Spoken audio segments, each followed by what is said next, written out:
ಹೇಳು, ಈ ದುರ್ಯೋಧನ ಏನ್ ಮಾಡ್ತಾನೆ? ಮತ್ತೆ ಹೀಗೆ ಪಾಂಡವರನ್ನ ಸಾಯಿಸೋಕೆ ಟ್ರೈ ಮಾಡ್ತಾನಾ?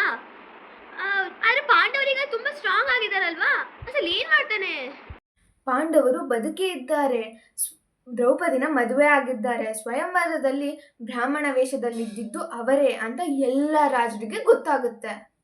ಆ ಸಮಯದಲ್ಲಿ ಶಕುನಿ ಮತ್ತು ಕರ್ಣ ಸೇರಿ ಎಲ್ಲ ರಾಜರಿಗೆ ಆಹ್ವಾನ ಮಾಡಿ ಒಂದು ಮೀಟಿಂಗ್ನ ಏರ್ಪಾಡು ಮಾಡ್ತಾರೆ.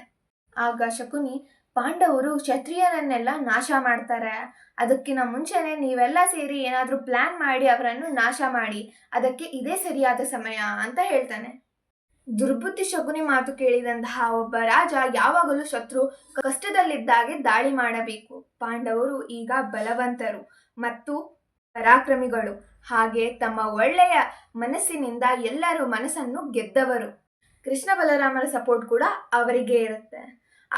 ಆದ್ದರಿಂದ ನಾವು ಪಾಂಡವರ ಬಗ್ಗೆ ಯೋಚನೆ ಮಾಡೋದು ಬೇಡ ಅಂತ ಹೇಳಿ ಅಲ್ಲಿಂದ ಎದ್ದೋಗ್ತಾನೆ. ಅದಾದ್ಮೇಲೆ ಉಳಿದೆಲ್ಲ ರಾಜರು ಕೂಡ ಅಲ್ಲಿಂದ ಹೋಗ್ತಾರೆ.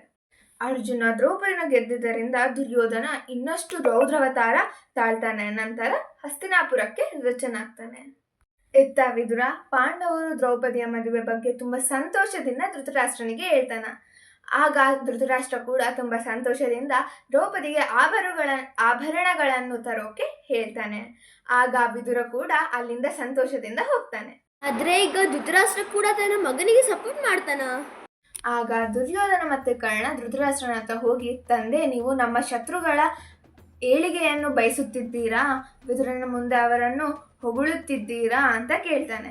ಆಗ ಧೃತರಾಷ್ಟ್ರ, ದುರ್ಯೋಧನ, ನನಗೂ ಪಾಂಡವರು ಶತ್ರುಗಳೇ, ಅವರ ಮೇಲೆ ದ್ವೇಷ ಇದೆ, ಆದರೆ ವಿದುರನ ಮುಂದೆ ಸ್ವಲ್ಪ ಒಳ್ಳೆಯವನಾಗಿ ಇರಬೇಕು ಅಂತ ಹೇಳ್ದೆ ಅಂತ ಹೇಳ್ತಾನೆ.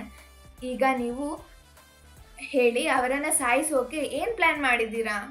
ಆಗ ದುರ್ಯೋಧನ ದ್ರೌಪದಿಯಿಂದ ಪಾಂಡವರನ್ನು ದೂರ ಮಾಡೋ ಸಲಹೆ ನೀಡ್ತಾನೆ. ಆದರೆ ಕರ್ಣ, ಇದು ಆಗದ ಕೆಲಸ, ಪಾಂಡವರ ಸೈನ್ಯ ಗಟ್ಟಿಯಾಗೋಕ್ಕಿಂತ ಮುಂಚೆನೇ ನಾವು ಅವರ ಮೇಲೆ ದಾಳಿ ಮಾಡಬೇಕು ಅಂತ ಹೇಳ್ತಾನೆ. ಈ ವಿಷಯವಾಗಿ ಎಲ್ಲರನ್ನು ಸಭೆಗೆ ಕರೆಸಿ ಚರ್ಚೆ ನಡೆಸ್ತಾರೆ. ಆಗ ಭೀಷ್ಮ ಹೀಗೆ ಹೇಳ್ತಾನೆ, ಇದು ಅಸಾಧ್ಯ, ನನಗೆ ಕೌರವರು ಹೇಗೋ ಪಾಂಡವರ ಹಾಗೆ, ಇದು ಪಾಂಡವರ ತಂದೆ ತಾತನ ಆಸ್ತಿ, ನಿಮಗೆ ಪಾಂಡವರ ಜೊತೆ ಇರೋದು ಇಷ್ಟ ಇಲ್ಲ ಅಂದರೆ ಇದರಲ್ಲಿರೋ ಅರ್ಧ ಆಸ್ತಿನ ಪಾಂಡವರಿಗೆ ಕೊಡಿ ಅಂತ ಹೇಳ್ತಾನೆ. ಇದಕ್ಕೆ ದ್ರೋಣ ವಿದುರ ಕೂಡ ಅಂಗೀಕರಿಸ್ತಾರೆ. ಆಗ ಧೃತರಾಷ್ಟ್ರ ಬೇರೆ ಯಾವ ಆಪ್ಷನ್ ಇಲ್ಲದೆ ಅರ್ಧ ಆಸ್ತಿಯನ್ನು ಪಾಂಡವರಿಗೆ ಕೊಡೋಕೆ ಒಪ್ಕೋತಾನೆ. ಹಾಗೆ ಪಾಂಡವರನ್ನ ಹಸ್ತಿನಾಪುರಕ್ಕೆ ತುಂಬಾ ಗ್ರ್ಯಾಂಡ್ ಆಗಿ ವೆಲ್ಕಮ್ ಮಾಡೋಕೆ ಒಪ್ಕೋತಾನೆ. ಇವಾಗ ಏನ್ ಮಾಡ್ತಾರೆ ಹಸ್ತಿನಾಪುರದಲ್ಲಿ ಪಾಂಡವರಿಗೆ?